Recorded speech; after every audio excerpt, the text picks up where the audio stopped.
Do you smell what Les Snead is cooking? Because I sure as hell do. Rams signed Davante Adams, 2-year deal, $46 million. You're either going to love it or you're going to hate it. The Cooper Kupp loyalists, I get it. I hear you. But I love this move. I'm going to show you a few clips from some Davante plays from last season on why this is a huge deal for Stafford in the offense. We're going to break down some implications, what it means for Cooper Kupp, some landing spots, I think. I am Tuna, and you are at the First and Tuna podcast. All Rams nonsense and some other NFL junk nonsense, I guess.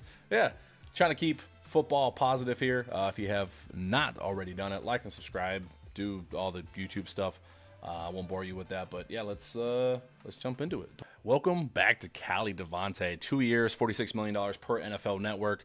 I don't really understand the free agency period, the legal tampering period. I think the NFL just finally decided, like, hey, we know you guys are all having conversations behind the scenes. We know you're texting each other. We know you're having your players recruit, be the middleman. So I feel like they're just going to keep expanding on that. But yeah, Les Snead is cooking, man. If you don't get 2021 vibes from a deal like this, the all-in per se, I think the Rams got their confidence back in regards to, hey, we came out the other side of that all-in year in 2021 relatively okay organizationally. And what I mean by that is you see a lot of teams do the all-in, do the F them picks. They try the Rams method, and don't argue with me saying that the Rams don't set trends when it comes to league-wide decisions that other teams make. But the all-in method, like, other teams followed suit. I know the Buccaneers with Tom Brady. Okay, technically they were the first ones to do it. They won the Super Bowl with Tom Brady. The Rams do it the next year with Stafford. Bam, Super Bowl. Other teams tried it. Broncos with Russell Wilson. I'm drawing a blank on somebody else. Jets going for Aaron Rodgers. Both those turn into shit shows. So it's not so much monkey see, monkey do. Like, it doesn't just translate immediately to Super Bowl like some organizations hope it turned out. But they do seem to start trends. And where was I going with this? Sorry, I yapped too much. Too much coffee this morning. But anyways, this has 2021 vibes to it, pushing the chips all in. Super Bowls and Levi. Yeah, I'd make a huge push to win a Super Bowl in my division rivals stadium. But the reason I like this, we're going to show a little bit of film here in a minute on some things that he excels at. I like it. I get it. He's the same age as Cooper Kupp. A lot of people are not going to like this, but this gives the Rams a huge weapon at the X wide receiver position. A guy who can just get off any kind of press zone, man. Like, it doesn't matter what you throw at him. He's going to get open. And even when he's not open, not to quote Aaron Rodgers here, but he's still open. I think, like, this is huge. This is exactly what they needed. You want to blow the top off of defenses. You want to give Matthew Stafford a threat to be open right away against the blitz that protects Stafford at the same time. You want to give him an option to run these diverse and really complicated route tree concepts and play action. Yeah, it just screams Davante Adams, man. Like, I am absolutely in love with this move. So, the elephant in the room. What to do about Cooper Kupp? If you are on Reddit way too much like I am, I like kind of seeing what the, I guess, general-ish consensus of what a lot of people feel on certain situations. Subreddit's pretty divided, man. I feel like I'm seeing equal voices say, like, why don't we just keep Kupp? A lot are just, have already ripped the Band-Aid and are pretending he's not on the team anymore. He is still technically on the team. Where he would fit in this kind of roster, I don't know. I think what Davante Adams brings to the table, I think, is an upgrade over Kupp at this point in their careers. Unfortunately, we're not talking about 2021 Cooper Kupp anymore. The Triple Crown, the Quad Crown winner, Super Bowl MVP. Like, I'll argue the dude deserves a trophy, a statue right next to Aaron Donald outside SoFi. That is how much I love Cooper Kupp. And to combat a lot of the upset fans saying you can't get rid of Kupp because you can't claim, McVay and Snead always say, want to do right by players, but then you're going to do something like this. Both can be true. You also got to, respect, do right by the players. They got 47 other guys that suit up every Sunday. Like, you have to do You have to make hard decisions to put those other guys on the team in the best position to win and maximize their careers as well. And being handcuffed to someone's contract that is not delivering on this number amount. Which way are we? This way? This number amount, 29.78. That's a lot, man. That's going to be less than what Davante Adams is going to be making. And you're going to argue that the production is going to be more from Davante Adams. Yeah, I love what Cooper Kupp brings to the table. At the same time, it's not fair to ask someone like him to take a pay cut, which is what those people are saying. Like, man, just take a pay cut, just take a pay cut. No. The contract he signed after 2021 is deserved. It's been unfortunate what's happened with his injuries. It's been unfortunate what's happened with, hey, they found Puka Nacua. Hey, maybe the offensive dynamic has changed to where it's not maximizing Cooper Kupp's strengths and what he could bring to the field anymore. But he deserves every single dollar of that. Like, I always argue, like, make as much money, handcuff teams to your contract, make something as much guaranteed as possible, because look what happened. He had one, like, high ankle sprain, out half a season. Boom, hamstring issue, ankle issue. Like, you can be the best in the world, top of the mountain, and all of a sudden you have one or two injuries that just have you meet father time really, really quickly in the NFL. And because of that, I'm glad he has his contract. Like, his family's set for life. Good. But Les Snead has to make the unfortunate decision hey, we got to move on from me, man. I like it. I love it a lot. In regards to what it means for the team, I think it does put the team in the best situation to win moving forward. It is a tough pill to swallow, but I won't make any puns. Just, you gotta you gotta deal with it.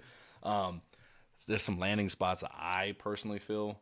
I feel a little bit more confident in my judgment of where players should go, because I should have made a video, but I've been calling in every mock draft and in every private conversation I'm having with my friends that Jonah Jackson's going to go to Chicago. It just makes too much sense. He's going to go for a late round pick, and then we're going to dump a salary because of Ben Johnson.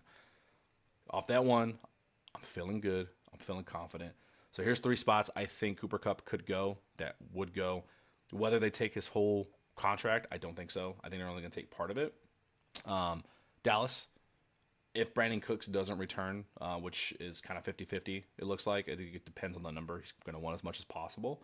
But he'd fit a role where they need someone to alleviate some pressure from CeeDee Lamb that allows them to get another playmaker in, at the slot.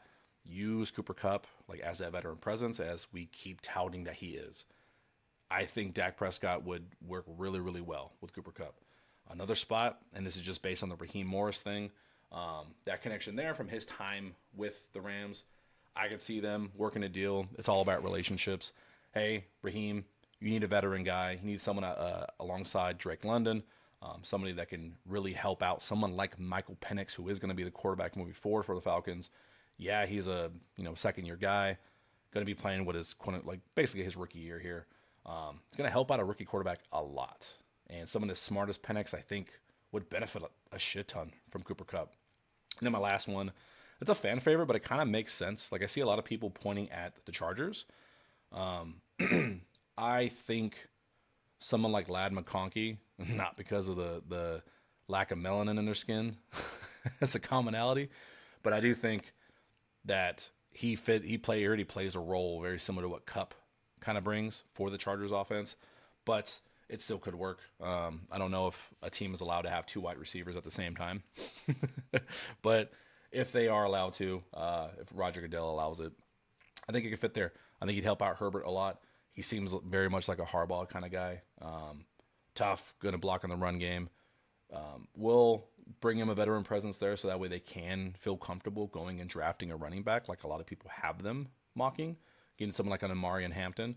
Yeah, those are just some of my favorite spots for Kupp. Now, as promised, I don't just like the talk without backing it up. Let's take a look at some of the clips from the Jaguars game. I think this is week 15 last year. What I think Davante Adams brings to the table. I love the Davante signing just because of the things he can do like this from the X position. He can play all over the field, but here's his biggest quality he's going to bring to the Rams offense. Right off the line, like his package of moves getting off the line. He's down here at the bottom. Immediately, hop step into crossing route. He's open right away. Running away from his corner. body positioning. He's going to be big enough to out-position, out-maneuver a lot of smaller corners. Physical enough to play against the bigger corners. Plays like this, he's going to thrive in McVay's offense. Not only his ability to get off the ball, but his ability pre-snap motion. We know McVay loves his pre-snap motions. Being able to move him all over the field. Here he goes in the backfield with Rodgers. I mean, their play design is not as good as McVay's is going to be, but just showing his playmaking ability, his physicality on a play like this is going to go bonkers, honestly, in McVay's offense. Running it back one more time. Split out wide. Motion to the backfield. Swing pass. Able to make a safety miss. Able to get through some contact at the goal line. This ends up getting ruled a touchdown. We know Puka is able to do this stuff, but knowing that even with Adams' route tree and his route capabilities in his hands, at his age, he still has the ability to do this. And this is in a week 15, probably means nothing game against Jacksonville. The guy's just going to play. And you want to talk about big playability. All offseason, we've been mocking the draft or doing mock drafts of the Rams taking a big play threat. The dude looks pretty damn good for me.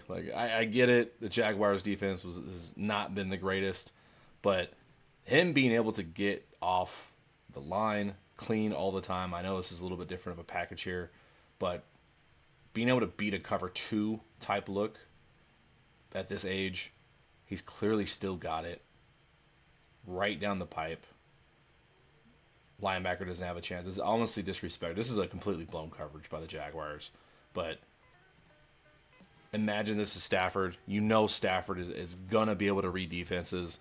Look at how much he's done with injured or half his weapons all the time. Having another wide receiver as smart as Davante Adams, I'd put him up there with someone as smart as Cooper Kupp. We've all touted how brilliant Kupp is, like a quarterback on the field, an extra coach on the field. Davante Adams brings that same level. There's a reason why his chemistry with Aaron Rodgers was so talked about the last few years on why they needed to team up together and why it's unfair because of their chemistry. Think of how quickly this chemistry is going to build between Stafford and Adams. Obviously, I sound like I'm glazing, but that connection, I'm genuinely very excited for. This right here, we might be seeing at SoFi a lot this year. And then finally, this play right here, I'm the most excited for. This is something that's been missing from the Rams offense. They run a lot of play action. They can stay on track with the run. The deep threats, hopefully, are going to be there with Tutu Atwell coming back as well. Puka can do this sometimes, but he's not as refined.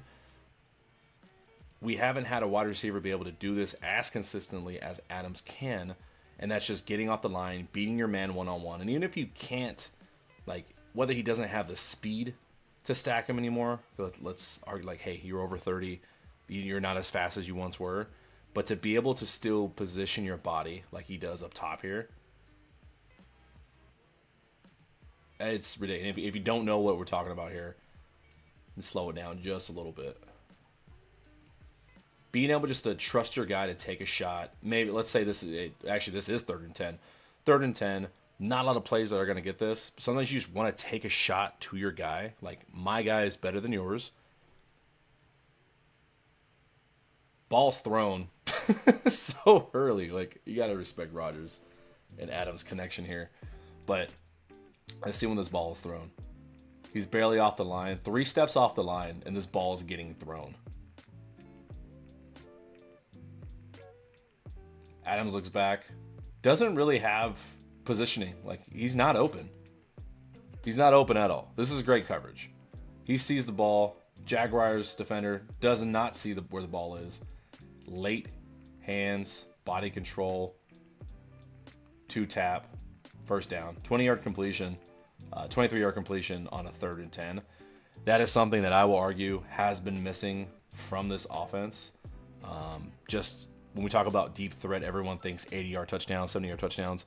Deep threat just, I think, means anything past 15 yards, 20 yards. Can you give me 15, 20 yards right away? That right there is something that's been missing that he can do every time. The savviness to kind of get away with a little bit of a hit push here and just delayed hands.